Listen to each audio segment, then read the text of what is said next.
रविवारी रात्री रविवार पेठेतील सार्वजनिक शौचालयामध्ये महिलांच्या विभागात एका हडळीने अचानक दर्शन दिल्याने परिसरामध्ये घबराटीचे वातावरण निर्माण झाले। ही बातमी वाऱ्यासारखी पसरली आणि आजूबाजूच्या लोकांनी त्या ठिकाणी धाव घेतली। रात्री 9:30 ते 10च्या सुमारास या ठिकाणी विद्युत पुरवठा बंद होता। परिसरात मिट्ट काळोखा पसरला असताना अचानक या हडळीला पाहून अनेकांची बोबली बसली। महिला भयभीत झाल्या।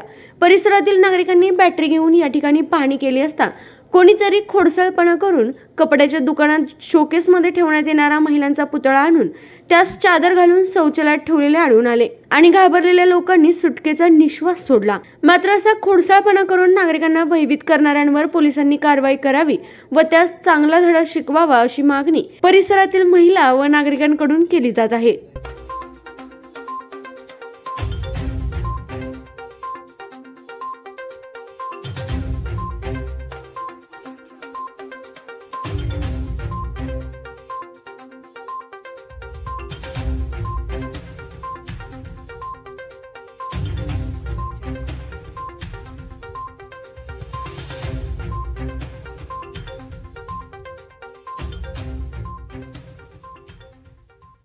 आपल्या तालुक्यातील जिल्ह्यातील बातम्या सर्वप्रथम पाहण्यासाठी आजच सातारा न्यूजला YouTube चॅनलवर सबस्क्राइब करा, लाईक करा, शेअर करा आणि बेल आयकॉन प्रेस करायला विसरू नका।